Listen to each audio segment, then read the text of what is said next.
ನನ್ನ ಹೆಸರು ಸಿದ್ದಪ್ಪ ಪಾಲ್ಕಿ ಅಂತ ಹೇಳಿ KSRTC ಸ್ಟಾಫ್ ವರ್ಕರ್ಸ್ ಫೆಡರೇಷನ್ ಕಾರ್ಯಾಧ್ಯಕ್ಷ. ಏನು 21ನೇ ತಾರೀಕಿಗೆ ಬೆಳಗಾಂದಲ್ಲಿ ಮಾದೇವ್ ಹುಕ್ಕೇರವ್ರ ಮೇಲೆ ಏನು ಹಲ್ಲೆ ಆಯಿತು, ಆ ಹಲ್ಲೆ ಖಂಡಿಸಿ ರಾಜ್ಯಾದ್ಯಂತ ನಾವು ಪ್ರತಿಭಟನೆ ಮಾಡಿದೆವು. ಅದೇ ರೀತಿ ಗುಲ್ಬರ್ಗದಲ್ಲಿ 24ನೇ ತಾರೀಕಿಗೆ ಪ್ರತಿಭಟನೆ ಮಾಡಿ ಸರ್ಕಾರಕ್ಕೆ ಮನವಿ ಪತ್ರ ಕೊಟ್ಟು ಅವ್ರ ಮೇಲೆ ಎಲ್ಲ ಅರೆಸ್ಟ್ ಮಾಡಬೇಕು ಅಂತೇಳಿ, ಮತ್ತು ಏನು ಪೋಸ್ಕೋ ಕೇಸ್ ಹಾಕಿದ್ರು ವಾಪಸ್ ತಗೊಳ್ಳಿ ಅಂತೇಳಿ. ಅದಾದ್ಮೇಲೆ 25ನೇ ತಾರೀಕಿಗೆ ಪೂನಾ ನಗರದ ಸ್ವಾರ್ಗೇಟ್ ಪ್ರದೇಶದಲ್ಲಿ ನಮ್ಮ ಬಸ್ಸು ಆಳಂದ್ ಡಿಪೋದ ಡ್ರೈವರು ಸಾದಿಕ್ ಮುಲ್ಗಿ ಅಂತ ಹೇಳಿ ಮತ್ತು ಕಂಡಕ್ಟರ್ ಪರಮೇಶ್ವರ ಅವ್ರನ್ನ ಬಸ್ನಿಂದ ಕೆಳಗಿಳಿಸಿ ಅವ್ರ ಮುಖಕ್ಕೆಲ್ಲ ಮಸೆ ಹಚ್ಚಿ ಅವ್ರಿಗೆ ಅವಾಚ್ಯ ಶಬ್ದದಿಂದ ನಿಂದಿಸಿ ಮತ್ತು ಬಸ್ಸಿನ ಮೇಲೆ ಎಲ್ಲ ಕಪ್ಪಾಗಿ ಬರೆದು ಏನು ಕನ್ನಡ ಅಕ್ಷರ ಅದನ್ನೆಲ್ಲ ಅದ್ರ ಮೇಲೆ ಪೇಂಟ್ ಹಚ್ಚಿ ಕಪ್ಪು ಮಸಿ ಬರೆದು ನಮಗೆಲ್ಲ ಈ ಕಡೆ ಕಳಿಸಿದ್ದಾರೆ. ಇದು ಅತ್ಯಂತ ಖಂಡಿಸುವಂಥ ವಿಚಾರ. ಯಾಕಂದ್ರೆ ಇವತ್ತು ದೇಶದ ಒಂದು ಒಕ್ಕೂಟ ವ್ಯವಸ್ಥೆಯಲ್ಲಿ ಕರ್ನಾಟಕ ಮಹಾರಾಷ್ಟ್ರ ಯಾವುದೇ ಅನ್ನದೇ ಈ ಕಡೆಯವರು ಆ ಕಡೆ ಹೋಗ್ಬೋದು, ಆ ಕಡೆ ಈ ಕಡೆ ಬರ್ಬೋದು.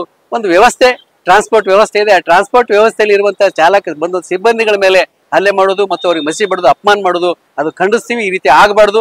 ಅದಕ್ಕೆ ರಾಜ್ಯ ಸರ್ಕಾರ ಮತ್ತು ಮಹಾರಾಷ್ಟ್ರ ಸರ್ಕಾರ ಮತ್ತು ಟ್ರಾನ್ಸ್ಪೋರ್ಟ್ ಡಿಪಾರ್ಟ್ಮೆಂಟ್ದವರು ಅದಕ್ಕೆ ಒಂದು ವ್ಯವಸ್ಥೆ ಮಾಡಬೇಕು. ಯಾರು ಮಸಿ ಬಳಿಗೆ ಕಾರಣ ಆಗಿದ್ದಾರೆ ಅವ್ರ ಮೇಲೆ ಒಂದು ಉಗ್ರ ಶಿಕ್ಷೆ ಗುರಿಪಡಿಸಬೇಕು, ಕಾನೂನು ಕ್ರಮ ಕೈಗೊಳ್ಳಬೇಕು, ಅವ್ರಿಗೆ ಅರೆಸ್ಟ್ ಮಾಡಿ ಒಳಗೆ ಹಾಕ್ಬೇಕು. ಈ ರೀತಿ ಆಗದೇ ಇರುವಂತ ರೀತಿಯಲ್ಲಿ ನೋಡ್ಕೋಬೇಕಂತ ಇವತ್ತು ಒತ್ತಾಯ ಮಾಡ್ತೀವಿ.